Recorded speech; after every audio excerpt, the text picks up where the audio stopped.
So far this year I've done my top 10 watches, and I've also done the worst watches of 2020. And today I want to do a different list, something that I thought was kind of interesting, a kind of interesting idea. I wanted to talk about the most hated watches of 2021. Now, not the worst watches, the most hated watches. So these are watches that got a lot of hate, and I've done videos on all of these watches, and basically all I did was gauge the amount of hate that I got in the comments about these watches, not maybe directed at me, but directed at the watches. And that's how I sort of made this video. I'm gonna get right into it. So I'm gonna start with a watch that I actually think is really good looking. It's very well made. However, it got a ton of hate this year. That is the Ming Messina Lab collaboration, the 1709.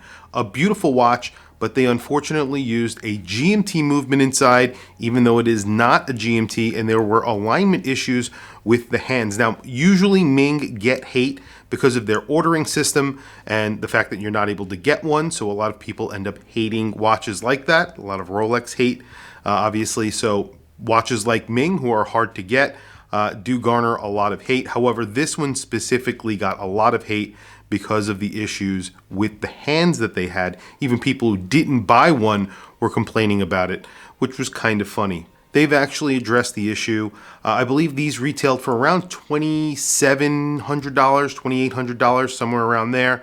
And they were very limited editions. They did all sell out. Not all of them had the issue, but they did get a lot of hate for this issue. Next on my list is the GShock Budweiser. GShock and Budweiser teamed up on a watch, and I did a video about it. I actually got this watch in for review. I actually did like the watch. I like the colors. I like the look of it. It's a very American brand, Budweiser, even though it's not owned by an American brand anymore. And Budweiser and GShock kind of go together. They're both sort of like working class heroes. And the GShock and Budweiser collaboration did get a lot of hate in my comments from a lot of people. I kind of see it, and I kind of didn't. It was a limited edition. Came in actually very nice packaging. It wasn't very expensive. All in all, I thought was a very cool watch. Next on the list, we have Timex and James brand. Now, James brand is a brand that make EDC items, and they teamed up with Timex, and they came out with a sapphire crystal 200 meter field watch that was in titanium. And I have to say, I thought this was a pretty cool watch. So cool that I bought one, and I ended up actually flipping it because they were selling for way more than the actual asking price. I think they were limited to 500 pieces. However, it did get a cheap 8 series movement in it. Even though this was a kind of expensive watch, it was almost $400, they put a cheap 8 series movement in. I believe it did hack though, if my memory serves me correctly. It got a lot of hate because people didn't like that 8 series for the price. For $400, they thought the 8 series was way too cheap. I kind of agree with them on that, and it's kind of the reason why I didn't hold on to it. Next on the list, we have Bremont. Bremont actually came out with a very expensive watch with their first all in-house movement, and they said that it was actually made in England. That is the ENG 300 automatic. They're calling it an in-house British-made movement, and this got a lot of hate in the comments. Number one, for the price, because these were very, very expensive. I think they started around $16,000, so very, very expensive watches, but they also got a lot of hate because a lot of people said that this was not a true in-house movement. It was actually made by Horage. Horage are a brand that actually make their own in-house movements, and essentially they made the movement, or helped Bremont actually make these movements. So they're not bad movements, and technically Bremont make them all in-house, but they are using plans that are Swiss, that are actually made by Horage, and they are also using components and machinery that Horage are supplying them. So technically, this is not a British designed movement. If you're getting technical, it is actually made in England. Very cool looking movement. I really like the look of this movement. And I like the watches that Horage used this movement in as well. And I think Bremont are going to put this in other watches, and hopefully they come down to earth with the prices. This is a lot of money. for a watch that is essentially could be had with the same exact movement for a lot less money. They say that they upgrade the movement as well, but it is very, very expensive.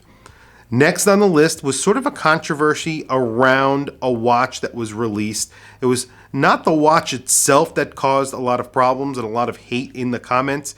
It was Chrono Tokyo, and they came out with a watch this year. It had sort of a Tiffany blue dial.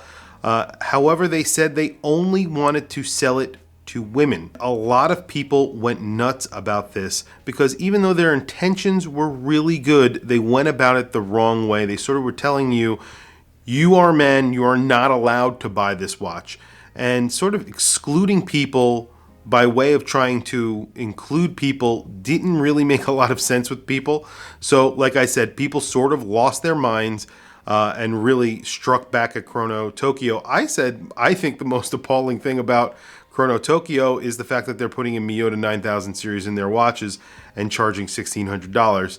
I think that's kind of crazy, but again, a lot of people got mad with me when I said that as well. I understand that if you own one, they are beautiful watches. They're very well made, but the movement isn't really justifying the price tag. That's all I was saying.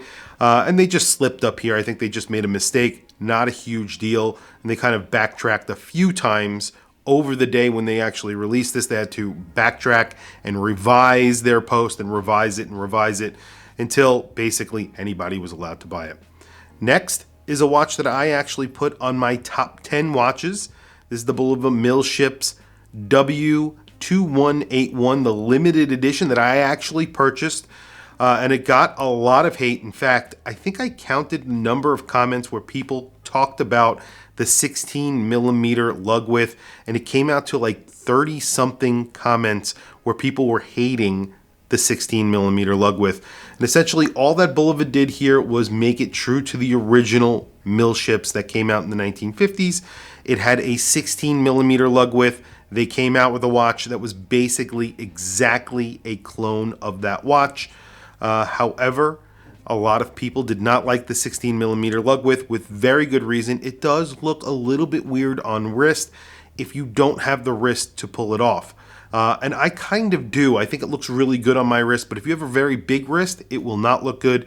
If you have a very small wrist, it won't look good. You just have to have the right size wrist. You have to have a medium sized wrist for a 16 millimeter lug width. Otherwise, it just doesn't look good on your wrist. So I get the hate. I still love the watch. Next is another watch that I actually purchased. It was the Zodiac Worn and Wound collaboration. It was a sneaker inspired Sea Wolf limited edition of only 150 or 182 pieces, excuse me. I thought this was a really cool watch inspired by the 1980s, 90s sneakers. It had ripstop and two different color sort of straps on it and the ripstop dial on it. It had sneaker spatter in the actual bezel. There were a lot of different colors, a lot of things going on this watch. If you love sneakers, you really would like this watch. If you're not into sneakers, you might have not gotten this watch, and I think a lot of people thought it was just downright ugly. Now, Zodiac are not afraid to use color. They're not afraid to go there, and they did it with this watch. And I have to give them credit, and I really do. I like sneakers. I really did like this watch a lot. That's why I purchased it. I thought it was really cool.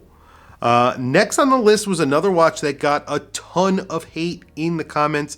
I actually thought it was pretty good looking. This was the IWC Big Pilot's watch Shock Absorber XPL. It was a hyper watch, in my opinion. It was a watch that was actually kind of out there. It was a really interesting idea, a really crazy design. It had a shock absorber for, extreme pilots, extreme sports, things like that, where you could really knock around the watch and nothing would happen to it. That was the whole point behind it. It was also very expensive. I think it was in the $60,000 or $70,000 range. I might be wrong about that, but I think it was very, very expensive. It was also very large. I think it was around 47 millimeters or 48 millimeters, so it was huge. And it wasn't very, very good looking. And I'm not going to say that it was. I don't think it was very good looking, but it was sort of a hyper watch. It was something that was a halo watch that was, a concept that came to reality. And I think they did something pretty cool, and maybe some of that technology will trickle down into their own sort of run-of-the-mill lineup of watches, but who knows.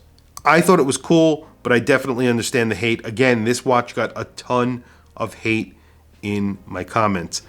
Next on the list is a Citizen, and this is a watch that not only that I think was beautiful, but I am sure it is very well made. The ones that I have handled in the past are exquisitely made.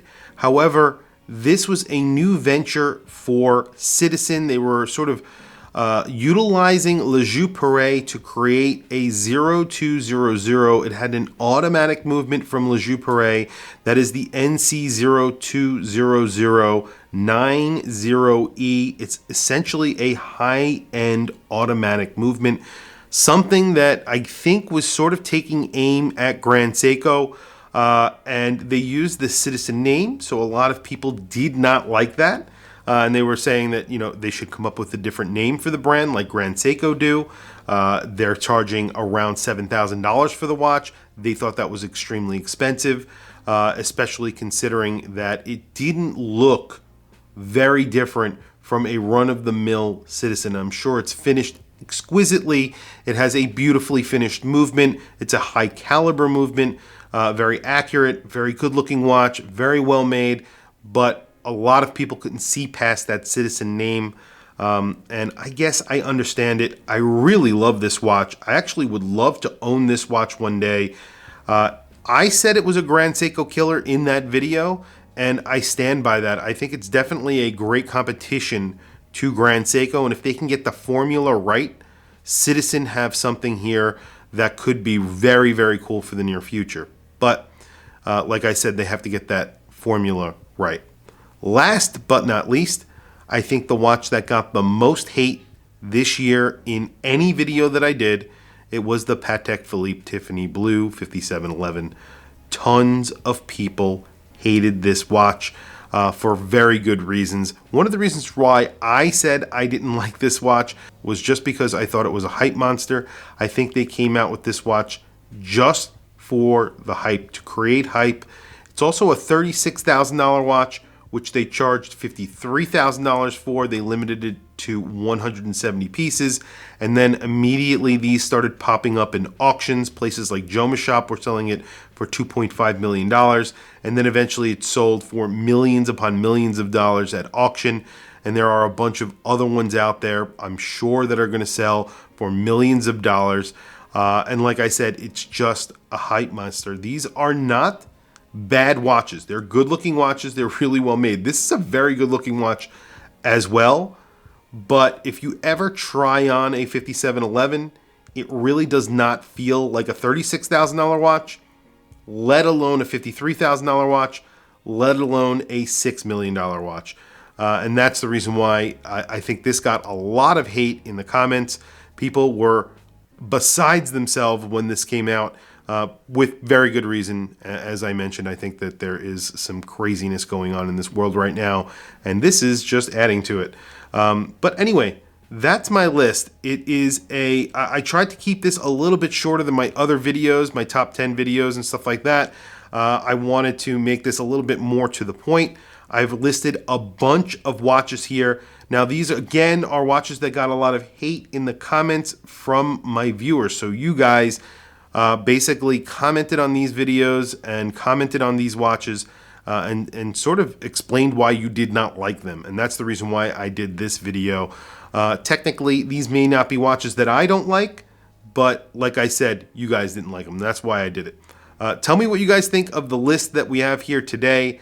If you did not like one of these watches, tell me in the comments below. If you commented on one of those videos and told me you didn't like those watches, one of these watches, tell me down below. I want to hear from you again. Tell me if there's something that I missed here that was also really hated in a lot of the videos that you guys watch on other channels and videos on YouTube. I'd really like to hear about those as well.